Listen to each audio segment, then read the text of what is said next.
किसी ने क्या खूब कहा है, वक्त की एक आदत बहुत अच्छी है, जैसा भी हो गुजर जाता है। बिहार के सबसे बड़े राजनीतिक घराने का वक्त बुरा चल रहा है, लेकिन इंतजार है इस बुरे वक्त के गुजरने का। हम बात बिहार के सबसे बड़े राजनीतिक घराने की कर रहे हैं, यानी लालू परिवार की कर रहे हैं। और आप जान रहे हैं कि लालू परिवार इन दिनों मुश्किलों से गुजर रहा है। लालू परिवार को कभी सीबीआई का सामना करना पड़ता तो कभी ईडी का, कभी कोर्ट की दहलीज तक पहुंचना पड़ता तो कभी सीबीआई के दफ्तर में। और यही वजह है कि परेशानियों का सामना कर रहे लालू यादव का परिवार इंतजार कर रहा है इस बुरे वक्त के गुजरने का, क्योंकि जब से केंद्र की सत्ता में बीजेपी आई है, लालू यादव और उनके परिवार की मुश्किलें लगातार बढ़ रही है। इन दिनों लालू परिवार की मुश्किलें लैंड फॉर जॉब यानी नौकरी के बदले जमीन के मामले में बढ़ी हुई है। आरोप है कि लालू प्रसाद यादव ने रेल मंत्री रहते कई लोगों को रेलवे में नौकरी दी और इसके बदले महंगे कीमत की जमीन सस्ते कीमत पर ली और फिर उसे बेच दिया। इस मामले में सीबीआई और ईडी दोनों लालू परिवार की मुश्किलें बढ़ा रहा है और मुश्किल में लालू यादव के बेटे तेजस्वी यादव भी हैं। लालू यादव की लोकप्रियता का अंदाजा इस बात से लगा सकते हैं कि लालू प्रसाद यादव के राजनीतिक विरासत को संभाल रहे उनके छोटे बेटे व बिहार के उप मुख्यमंत्री तेजस्वी यादव ने जब से पार्टी की जिम्मेवारियां और जवाबदेहियां संभाली है, अपने पार्टी राष्ट्रीय जनता दल को बिहार विधानसभा में विधायकों की हैसियत से नंबर 1 बनाए रखा है। 2 टर्म से लगातार उनके नेतृत्व में आरजेडी लड़ रही है और दमदार प्रदर्शन भी कर रही है। लेकिन ऐसे में लालू परिवार इन दिनों सामना कर रहा है ईडी और सीबीआई के सवालों का। कभी न्यायालय के दहलीज तक लालू परिवार को जाना पड़ता तो कभी सीबीआई के दफ्तर में। कभी सीबीआई और ईडी वाले लालू यादव और तेजस्वी यादव के घर भी पहुंच जाते। पूछताछ घंटों होती है, मीडिया में खबरें दिखाई जाती है कि लालू प्रसाद यादव और उनके परिवार के लोग बहुत जल्द सलाखों के पीछे होंगे। लेकिन इसकी हकीकत भी आपको समझनी होगी। कई बार रेड हुए और आखिरकार इस रेड का नतीजा क्या निकलता है, यह भी अपने आप में एक बड़ा सवाल है। हमने वक्त की बात की और उस वक्त के गुजरने का इंतजार लालू परिवार कर रहा है। वो वक्त बुरा है लालू परिवार के लिए। यह वक्त ना सिर्फ केंद्र में बीजेपी की सत्ता आने के बाद से है, बल्कि उससे पहले भी है। चारा घोटाले के मामले में लालू प्रसाद यादव खुद सजायाफ्ता हैं और फिलहाल वो जेल से बेल पर बाहर हैं। लेकिन बीजेपी जो मौजूदा केंद्र की सरकार में है, वो लालू प्रसाद यादव के खिलाफ हाथ धोकर पड़ गई है और आरोप लगा रहे हैं लालू यादव के छोटे बेटे व बिहार के उप मुख्यमंत्री तेजस्वी यादव कि ये डर है बीजेपी का। भाजपा के लोग 24 को लेकर डरे हुए हैं और विपक्षी ताकतों को दबाने की कोशिश कर रहे हैं और इसके लिए वो सीबीआई, ईडी और इनकम टैक्स का इस्तेमाल कर रहे हैं।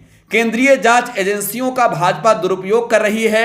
विपक्षी नेताओं के घर जो छापे पड़ रहे हैं, सिर्फ और सिर्फ उन्हें डराने और परेशान करने के लिए किए जा रहे हैं। ईडी का रेड हाल ही में तेजस्वी यादव के दिल्ली आवास पर हुआ। उससे पहले आपको यह भी बता दें कि उस दिन रेड लालू प्रसाद यादव के 24 ठिकानों पर हुआ था और यह रेड 4 राज्यों में हुई थी। दिल्ली के अलावे बिहार, उत्तर प्रदेश और मुंबई में भी ईडी की टीम ने रेड किया था। लेकिन मिला क्या? बातें तो बहुत हुई, तेजस्वी यादव ने बड़ी चुनौती दे डाली। जैसे ही खबर सामने आई कि ईडी ने दावा किया है, यह न्यूज एजेंसी एएनआई के हवाले से दावा किया गया कि ईडी ने दावा किया है कि 600 करोड़ की क्राइम की हिस्ट्री जो है मिली है ईडी को तेजस्वी यादव के आवास से। कई दस्तावेज भी मिले हैं और 2 किलो जेवरात मिले हैं। लेकिन जो तस्वीरें आई वो तस्वीरें सब कुछ हकीकत तो बता रही थी, ये भी दर्शा रही थी कि जो जेवर नजर आ रहे थे, यानी जो सोने के गहने नजर आ रहे थे, वो महिलाओं के थे और तमाम जो गारमेंट्स थे उसे रखा गया था तस्वीरें खींचने के लिए। और उन तस्वीरों के बहाने ये कहा गया कि ये सब और सब जब्त किए जा रहे हैं। सवाल उठे कि आखिरकार इसका सीजर लिस्ट कहां है। यह सवाल उठाया बिहार के उप मुख्यमंत्री तेजस्वी यादव ने। ईडी को लेकर तेजस्वी ने और भी बड़ी बातें कही। कल दिल्ली से पटना लौटने के बाद तेजस्वी यादव जब विधानसभा पहुंचे तो उन्होंने कहा कि तेजस्वी के घर छापे में ठेंगा मिला है। इतना ही नहीं, तेजस्वी यादव ने यह भी कहा कि वो चुनौती देते हैं बीजेपी को भी और ईडी को भी कि सीजर लिस्ट दिखा दे, यानी जो चीजें जब्त हुई हैं। सीजर लिस्ट के बारे में आपको बता दें कि अगर किसी के घर छापे पड़ते हैं और कोई भी सामान जब्त की जाती है तो उस जब्ती सूची पर उस घर के किसी एक सदस्य का दस्तखत होता है, यानी हस्ताक्षर होता है। वो सीजर लिस्ट ईडी के लोग दिखा दें तब मानेंगे। तेजस्वी यादव ने कहा कि अगर हम खुलासा कर दें तो फिर इनकी इज्जत ही क्या रह जाएगी। तेजस्वी यादव ने यह भी कहा कि बीजेपी डर गई है और हार स्वीकार कर चुकी है। तेजस्वी से लड़ने की ताकत भाजपा और आरएसएस में नहीं है। आपको यह भी बता दें कि नेताओं की अगर बात करें तो बिहार में तेजस्वी यादव की छवि सबसे बड़ी है और नीतीश कुमार से भी बड़ी है। बिहार विधानसभा में तेजस्वी यादव के नेतृत्व में चुनाव लड़ी महागठबंधन भले ही सरकार में नहीं आई, बाद में सरकार में आई सत्ता का परिवर्तन होने के बाद, लेकिन तेजस्वी ने अपनी पार्टी राष्ट्रीय जनता दल को विधायकों की हैसियत से सबसे बड़ी पार्टी बनाया। तेजस्वी यादव की लोकप्रियता भी किसी बड़े स्टार से कम नहीं है। तेजस्वी बिहार की सियासी जमीन को समझ चुके हैं, परख चुके हैं और वो कहते हैं कि सीबीआई, ईडी के और इनकम टैक्स के अलावे बीजेपी से लड़ने के लिए उनके पास जमीन भी है, जमीर भी है और तेजस्वी ये भी कहते हैं कि वो लड़ने वाले हैं, डरने वाले नहीं हैं। आपको यह भी बता दें कि लैंड फॉर जॉब जो पूरा मामला है, लालू प्रसाद यादव जब रेल मंत्री थे उस वक्त का है, यानी 2004 से लेकर 2009 के बीच का है। लेकिन ईडी और सीबीआई का रेड पड़ रहा है बीजेपी के शासन में, यानी 2022 से इस मामले में ईडी और सीबीआई आगे आई है। सीबीआई चार्जशीट दाखिल किया 10 अक्टूबर 2022 को। 18 मई को इस मामले में किया था और चार्जशीट में लालू प्रसाद यादव, राबड़ी देवी सहित 16 लोगों को आरोपी बनाया गया। इस मामले में सीबीआई ने जो चार्जशीट दाखिल किया है उस चार्जशीट के बारे में भी आपको विस्तार से बताते हैं। देखिए, ईडी ने अपने चार्जशीट में दावा किया है कि जिन उम्मीदवारों को रेलवे में नौकरी दी गई उनके या उनके परिवार के सदस्यों के द्वारा तत्कालीन रेल मंत्री लालू प्रसाद यादव के परिवार के सदस्यों को बाजार दर से काफी कम कीमत में जमीन बेची गई। ये राशि बाजार कीमत से 4 गुना या 5 गुना कम थी। 2007 से लेकर 2008 में जब लालू यादव रेल मंत्री थे तब महुआ बाग कुंजवा में उनका इरादा उन जमीनों को खरीदने का था जो पहले से उनके परिवार के सदस्यों के स्वामित्व वाली जमीनों के पास थी।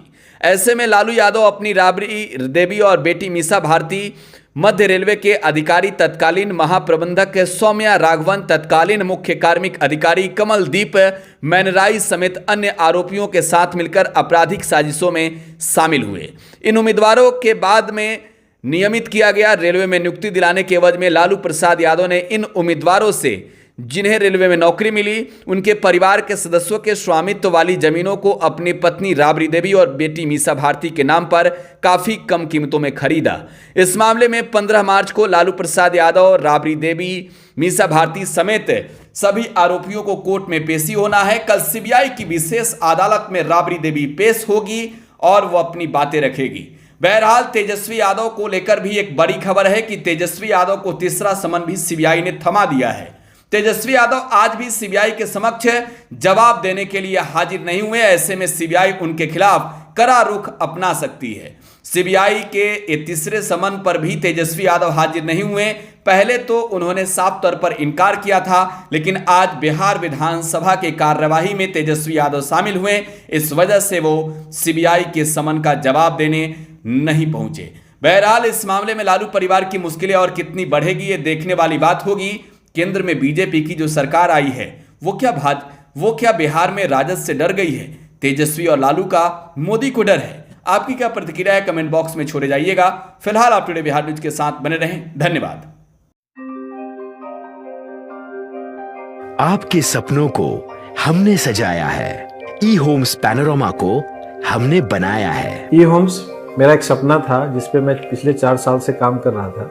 हमने जो बनाया है वो सबने है माना। ई होम्स पैनोरामा में हो आपका भी आशियाना। और फाइनली हमने 2021 में इस प्रोजेक्ट को लॉन्च किया। बहुत लोग अप्रिशिएट कर रहे हैं कि पूर्णिया जैसे शहर में बिहार के, एक तो बिहार की